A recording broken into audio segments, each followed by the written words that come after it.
France has detected a highly pathogenic bird flu virus on a poultry farm in the north of the country. The authorities said they had yet to identify the strain, had to slaughter the chickens and disinfect the farm to prevent the spread of the disease, the farm ministry said on Saturday.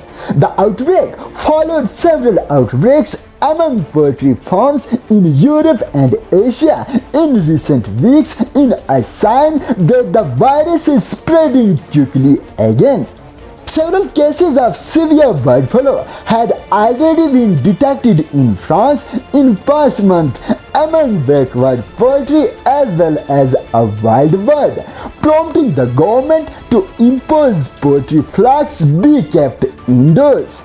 Outbreaks can prompt importing countries, notably in Asia, to impose trade restrictions on poultry products. They are also raising concern among epidemiologists as the virus can be transmitted to humans, especially as the world slowly recovers from the COVID-19 pandemic, because bird flu or avian influenza is often spread by migrating the wildlife.